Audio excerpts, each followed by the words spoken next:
کے سردار جن کی پناہ ہو۔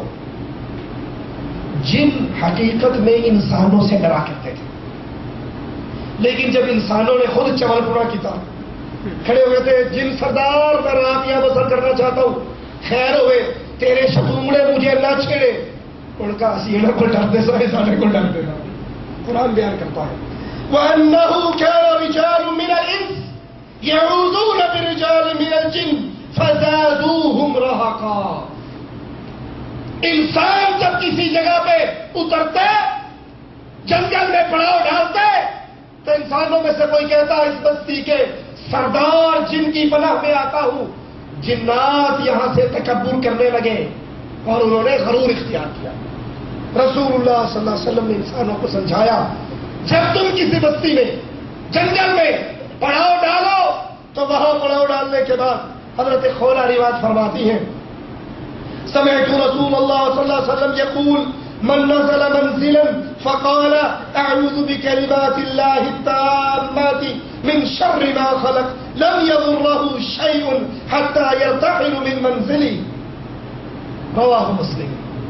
جب کوئی بندہ کسی جگہ پہ پڑاؤ ڈالے اور پڑاؤ ڈال کر کہے کہ میں اعوذ بکلمات اللہ التامات، اللہ کے پورے کلمات کے ذریعے اس کی پناہ میں آتا ہوں، جب تک وہاں پڑا رہے گا کوئی چیز میں نقصان نہیں پہنچا سکتی،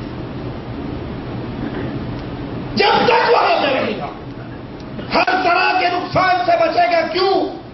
اب وہ پناہ میں آ چکا ہے، کس کی؟ اللہ۔ اللہ کی پناہ میں آ جائے تو کوئی مخلوق اس بندے کو دکھ اور نقصان نہیں پہنچا سکتا۔ امام ابن قیم رحمۃ اللہ علیہ فرماتے ہیں، جو شخص شیطان جن کے نام پہ جانور کو ذبح کرتا ہے یا اس سے دعا مانگتا ہے، اس سے پناہ طلب کرتا ہے، اس کا تقرب حاصل کرنے کے لیے اس کے پسندیدہ اعمال کرتا ہے، تو وہ اعمال اس کی عبادت ہے، بھلے وہ اس کو عبادت کہے نہ کہے، ایسا بندہ مرتد ہو جاتا ہے اور اسلام سے نکل جاتا ہے۔ اللہ سے دعا ہے، اللہ ہمیں توحید کا فہم عطا، اللہ ہمیں توحید پہ زندہ رکھے، اللہ خالص اپنی عبادت کی توفیق دے، اللہ ہمارے عقائد ہمارے اعمال کی اصلاح فرما دے، ہم جب تک زندہ رہے ایمان پر رہے، عقیدے پر رہے، اللہ کی توحید پر رہے، اور جب موت آئے تو اس حال میں آئے اللہ ہم سے راضی ہو، ہم اپنے اللہ سے راضی ہو، ادھر ہماری روح نکل رہی ہو، ادھر اللہ کی جنت کے دروازے کھولے جا رہے ہیں۔ اقول قولی ھذا واستغفر اللہ لی ولکم ولسائر المسلمین فاستغفروہ انہ هو الغفور الرحیم۔